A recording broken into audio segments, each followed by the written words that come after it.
Hey guys, Tim here again at Cigar City Garage. In my last video I talked a little bit about pedal location and stuff like that, but I think basically this needs to be more about driver placement, how you get in the car, because you have to be comfortable to drive it and you have to be comfortable winning the car. I mean, I know guys that can get in their car. Are they comfortable? No, there's a few of them out there that I don't know how you would get in and or out of the car if you were in an accident. That's something you got to think about. You can get in there, fight your way in there, but you got to make sure you can get out too if something goes wrong. So I'm going to explain a little bit about how I set up driver placement, location, things that you can do to work around it. And in a later video I'll show you some tube bends and stuff like that, how to increase your driver platform. Like I say, getting driver in the car, driver placement's what we're going to talk about today, and then I'll give you some updates on what's going on in the shop. So here we go. Okay, looking at the Henry J. Seats in the car, steering's in it, you've seen all that. Pedals are in the car. These pedals, like I say, I buy these kits from UB Machine, or the pieces from UB Machine in New Haven, Indiana. They have a website. And you can buy this stuff from them cheaper than you can buy them from anybody else, as far as like chassis companies, you know, places that sell parts. And nothing against them, I'm okay. I mean, if that's where you want to buy them, Chassis Engineering, Clayton down there's been a friend for a long time. I buy a lot from Clayton, but you know, if I can save me 50-60 bucks on this stuff, that's what I do. RJ Race Car sells awesome pedal kits, and you know, a lot of that stuff, it might be easier for you in the beginning to just buy the kits, even though it is a little bit more money. To source this stuff out can be difficult. As you can see in this car, the throttle pedal's done. I make my own throttle pedals. I can explain that to you, but not in this video. I sort of have to show you how to do it. I'll talk about it a little bit here, but what I want to talk about today is driver placement. How I get a driver in the car, what I do to figure that out. Oh, by the way, too, Happy New Year's. This is Monday. Connie and I just hung out yesterday, and I've been struggling with some back issues, so I just took it easy. But I'm going to try to talk you through this and give you some tips. Okay, I like Kirky seats. As you can see, I like Kirky seats. Some of the organizations like Southeast Gassers don't want you to run them, but these seats are safe. As far as drag race seats go, for the value of the seat, and you can do whatever you want, there's a lot better seats out there, but Kirky has a real good driver control. You know, you fit in them good and tight. They got good sides on them. And this is an economy seat, by the way. This isn't one of the better seats. I like to use a little bit better, but these guys had these seats in another car, and I'm building duplicates, so I wanted everything to match. Not saying they're not good. They just, the other ones, like the next step up, have a little bit better cushion in them. So what I try to do, the first thing I try to do, is get the driver in the car.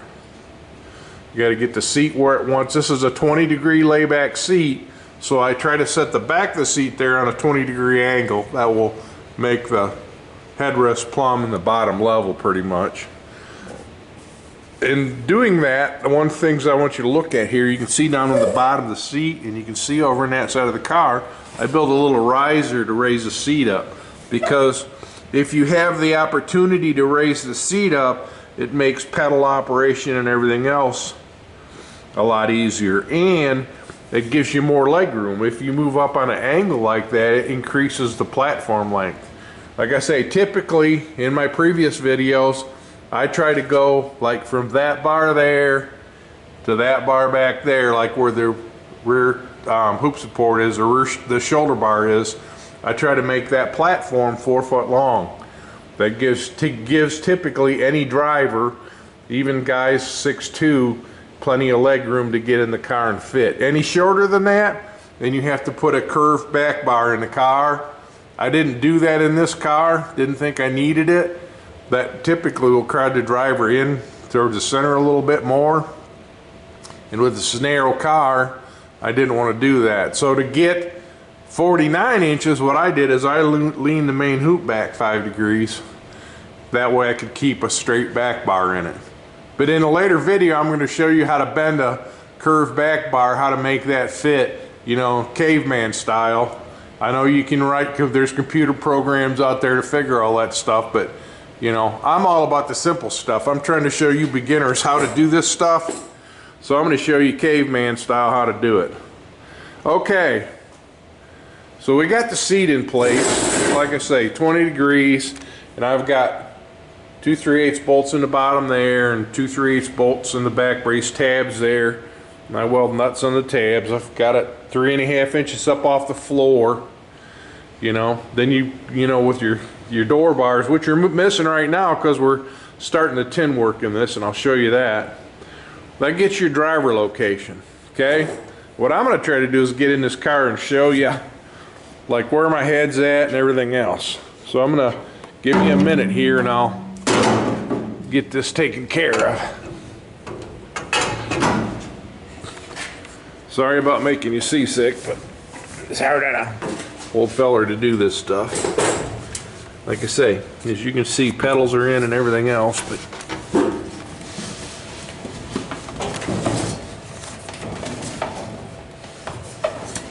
okay, I'm in. What you're looking for, plenty of clearance here, okay, and you'll have to have padding on there, and you want plenty of clearance here.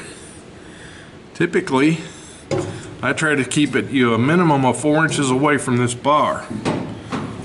And you can, like in this car, and I have a real long torso, so it's hard for me to fit in anything. But typically you want to put the seat in, the padding, and put a helmet on and make sure you're 4 inches below this, okay? That's important.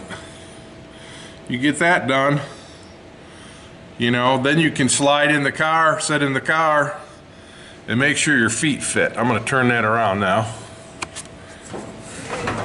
Okay. I'm set in the car. Got to rearrange the camera. My feet will touch the pedals. I got a 90-degree bend in my leg. About a 90-degree bend. I mean, like my cars, I stretch this out a little more so my legs aren't bent as far. But you have to have a bend in your leg. You can't do it straight-legged because if you crash, you'll bust your knees. You're looking for shifter location. See, the shifter's no handle there, but in a manual tranny car, you have to be able to reach the shifter handle and shift the car. This one I'm going to move over a little bit so it's not breaking his leg, but you have to be able to shift the car. I've seen guys that'll get the shifter too far back or too far forward. That's pretty key when you're mounting a seat, that you can reach a shifter handle. You know, in an automatic you can move the shifter wherever you want to, but in a manual tranny car, it's pretty important. You may be crowding the dash a little bit, but if you can't shift it, you can't race it. Okay, the next thing you're looking for is a steering wheel. Put this on here. You have to be able to get your knees, I hope you can see that, you have to be able to get your knees under the wheel to work the pedals. You have to be able to press the brake and the gas. You have to have room to do that. This car here, the guy that drives it is a little bigger than me. I would have the wheel a little farther back, but this is, you know, this is what we got here. So the next thing you're looking for, steering wheel height. Okay, like I say, he's a little different size than me, so I'm a little farther up in the car. But you're looking for, I'm hoping you can see this. You don't want your arms straight out like this. You want your elbows bent at a 90-degree so you can easily work the steering wheel. That's what you're looking for. So what I do is when I'm mounting all the steering and stuff, I actually just use wire and tie the steering wheel up in the car where I want it so that I can get everything to work. And remember, this is a small car. Get a bigger car like the Falcon over there's got more room in it, and I'll talk about that a little bit. It's got more leg room because I could get a bigger platform, but I put the stock bucket seats in there, so those seats, the thickness of the seats eat up a ton of space. You have to remember that as well. You run a real thick seat, real thick back, you're eating up interior space. So you need to know all that stuff when you're putting in the seat and when you're installing that back bar. You need to know that stuff. Okay, so like I say, I'll tie a wire around here and up here, try to support the steering wheel to come up with a good location so I know I can get my feet on the pedals, all that stuff will work, and I'm not in a big jam, okay? I've seen guys mount the throttle pedal over on that side of the car. That's dumb. That's just asking to dislocate your hip when you crash the car. So, throttle pedal, I'll talk a little bit about that. As you can see, home built pedal. What I try to do is on the top, I try to figure out where the throttle linkage is going to be on the engine. And then when your foot's got to go down here, like I say, he's got smaller feet than me, so I got the throttle pedal, the pad down a little bit. And I don't know, I might have to raise that up.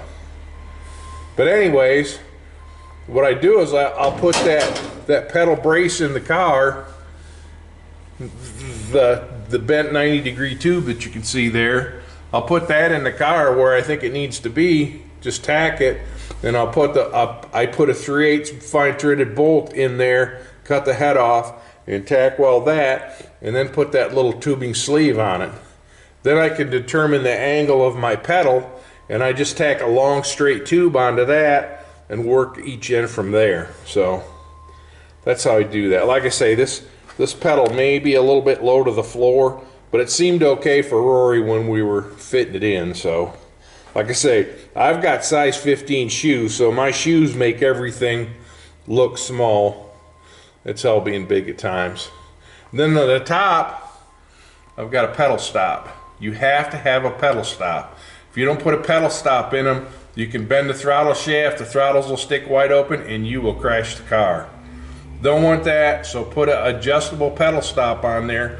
And the nice part about these too is if you're index racing, like you go to the Hot Rod Reunion and you're running the gas class, and say you're running the 950 index and the car's going 930s, you can adjust that thing out to control the pedal opening and slow the car down. I mean, it's sort of like a mechanical built-in throttle stop. I highly recommend quick releases on the steering like this. This is just a cheapo from Speedway Motors. Makes it easier to get in and out of the car, especially if you're an old guy like me. Okay, I'm going to get back out of here, and then I'm going to show you a little bit more on the pedals, these pedals, and then I'm going to go look at my Chevy 2 and talk a little bit about something that I've talked about in a previous video. Let me get out of here, okay?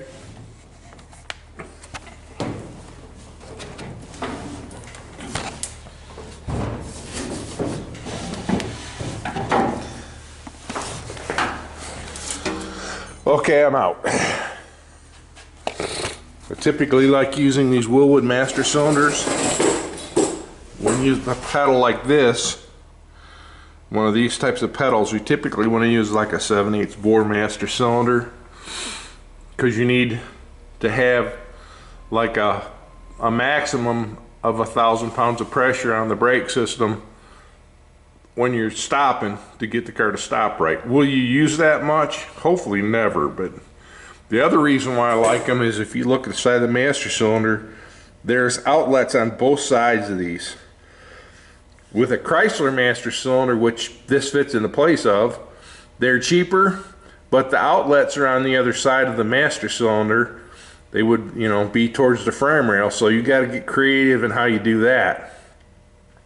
I had to push this one in a little bit to get it to fit the way I wanted. You can see there's a little bit of an angle in that brake rod, but with the length of it won't hurt anything. Something else I typically do and haven't done on this car yet is I put a pedal stop, because some of those cylinders, this rod here isn't permanently affixed in the cylinder, and you can pull the pedal back with your toe and it'll pull the rod right out of the cylinder, and that's really bad. So I typically, like down on this end, down here, I'll put an adjustable pedal stop right in here so that the pedal can't, or the rod can't come out of the master cylinder. Okay, when I'm mounting these pedals, things I'm looking for is I'm looking first for clutch pedal clearance. As you can see with this one, I try to make it so that it'll almost depress all the way to the firewall, so you've got plenty of travel in the pedal.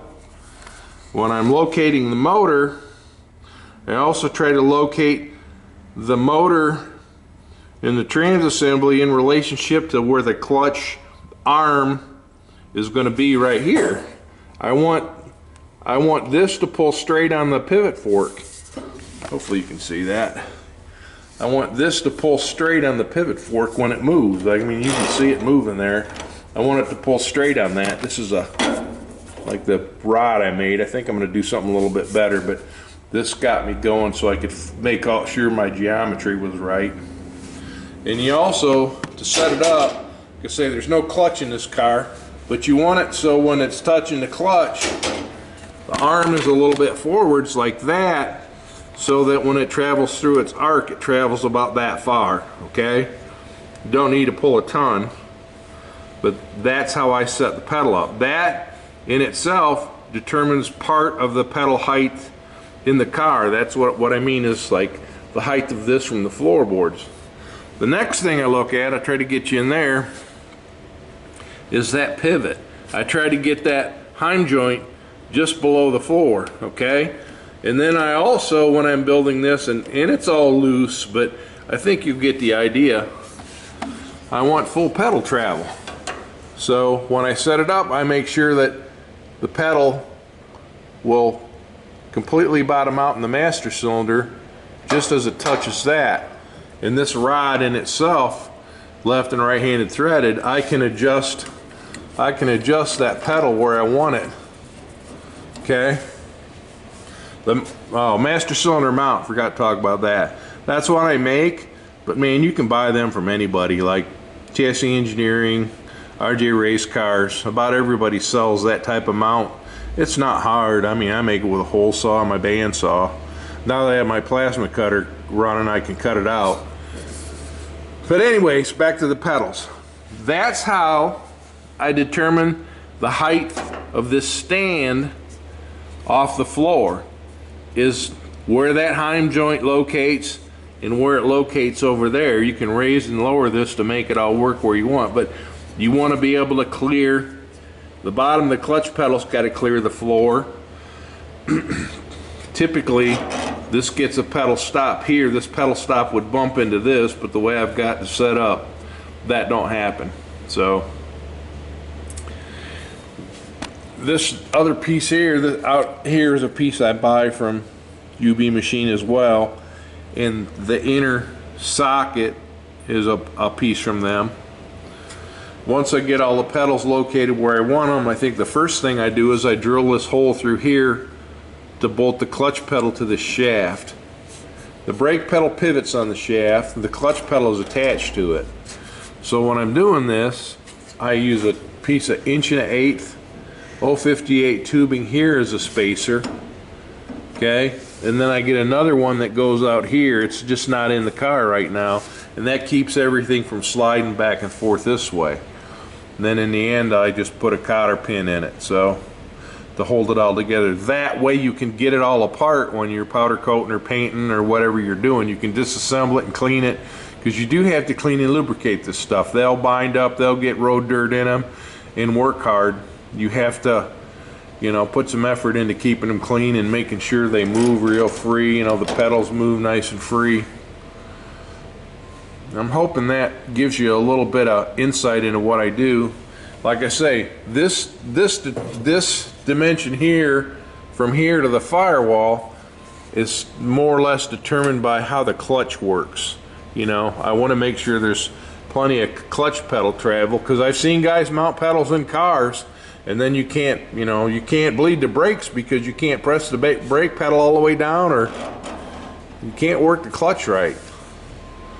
90% of what I build doesn't have a clutch pedal in it, so I mean, you could move the brake pedal over this way a little farther, and if you'll notice that down bar that I put in, that diagonal bar to the frame, it has that kick in the bottom just for the clutch pedal, because I knew I would need that room to get the to get the pedal to work in this tiny car. So yeah, think if you're building a Nash Metropolitan or something, how hard they are.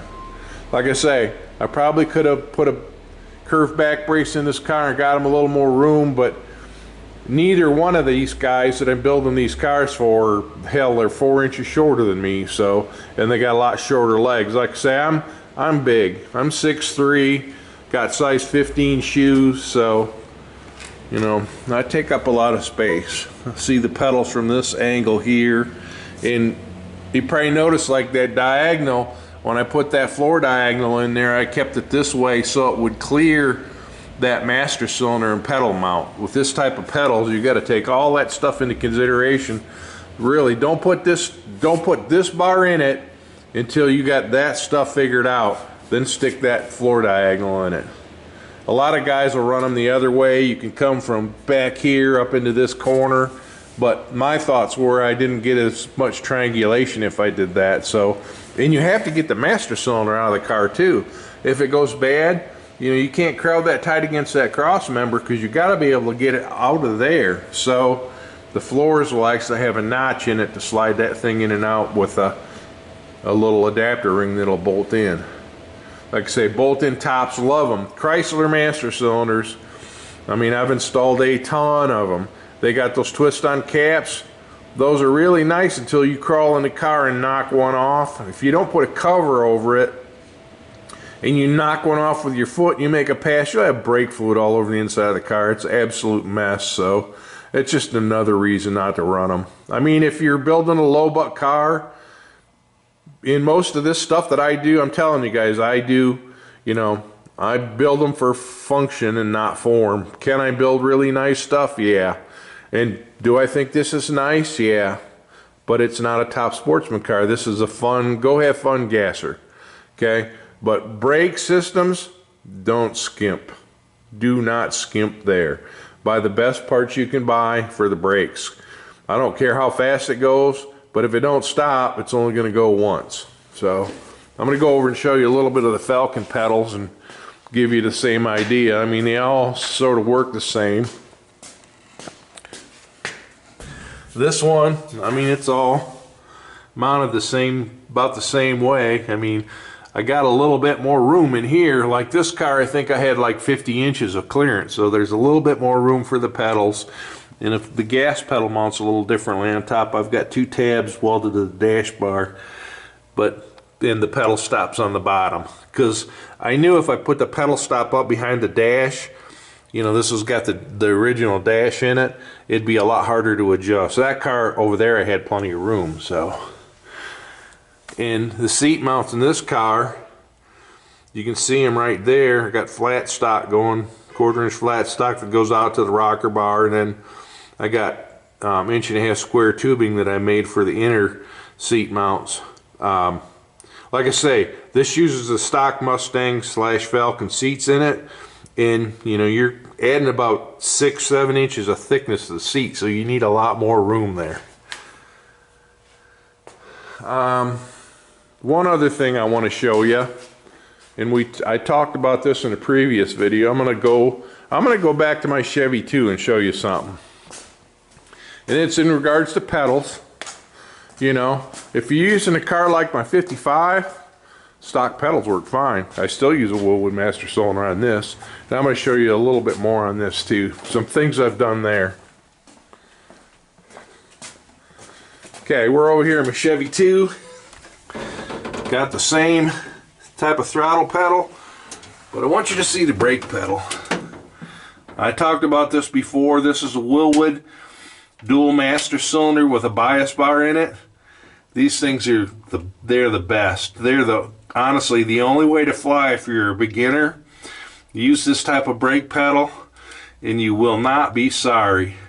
I've got a bracket, a flange, I think you can see it, that's welded into the upright and into the bottom bar, the outrigger that goes out to the roll cage. It's a 1/4 inch plate that welds into the chassis so it don't go anywhere. And they make these with a hydraulic clutch as well. You can get one with 3 master cylinders and it's got a clutch pedal with it. if you're not opposed to hydraulic clutches, that's the way to fly, man. They make your life easier on a rookie. As you can see, this one here, I got the better seat in it, the better seat cover, funny car cage as well, but I did the same thing. Get in here, and oh yeah, this has got a drop back bar. That helps you get a little bit more room in there too. So anyways, that's pedal stuff. The throttle pedal, I don't know if you noticed, this one's completely finished. I've got my support on the back side of that, tow hooks welded on it, and it's got a pedal stop as well. So these cars here, they're hard to slow down. Pedal stop don't do much for them when you got a big blower on them. So okay, that's what I got going on. That's how the pedals work. Hopefully I'm not making you too seasick. And then the 55, I showed you pictures of that, but she's dusty, dirty right now. Tin work's done in the back, fuel cell mount, everything else. One of the things I wanted to talk to you about here, okay? I tried this with my car because this is my car, and I'm just building a driver. You know, I've talked about that several times. I build stuff to use more for form than function. But one thing I wanted to show you this car, I mean, and it's dusty, but I painted this one, and it's hard to see. Let me see if I can get a rag and wipe some of this off here, because I've been working on cleaning the firewall and everything. But this one here, it's so dusty. I used chassis saver paint on it I got from Napa on the roll cage. This stuff you can't beat off with a hammer. It's like super glue based gloss black paint, and it's freaking awesome. I did not spray it. I used foam brushes. Good foam brushes from the local hardware store versus them cheapos from Walmart that will fold up. These things here have a plastic insert in them, and they don't leave any brush marks. I mean, and that it is like when it's all cleaned up, it's smooth. And the floors, I don't know if you can see that, but I used one of those mini rollers, like a 1-inch diameter mini roller by 3 inches wide, and rolled it. I used Rust-Oleum with hardener. You can buy acrylic enamel based hardener and mix in it, and this stuff becomes bulletproof too. So then I just rolled the floors. The finish is nice. It's got a little bit of a stipple to it, but I'm going to carpet this thing inside anyway, so you're not going to see it. It's basically more just for rust protection than anything else. I use Rust-Oleum primer on the firewall. I had to notch the firewall for valve cover clearance because I'm putting a big block in this. And therein, like I said, I showed you in a previous video, had to make the headers fit. So I got all this stuff done, and I'm going to use that satin finish on this too. I'm just experimenting, you know. If you don't try different stuff, I usually take it in my room there and wear a big red setting and I'd spray it, but I wanted to try something different and see if it worked. And for what I'm building here, a low buck hot rod, it worked great. So don't be afraid to try some of that stuff. Like I said before, don't skimp on brakes. Falcon, I finished the quarter panels on it. They were hideous. They'd bent a flange on them and warped them up, so I had to cut them apart. And I'm going to try to show you from the inside. And I had to weld. Yeah, I don't know. I'm going to get my light.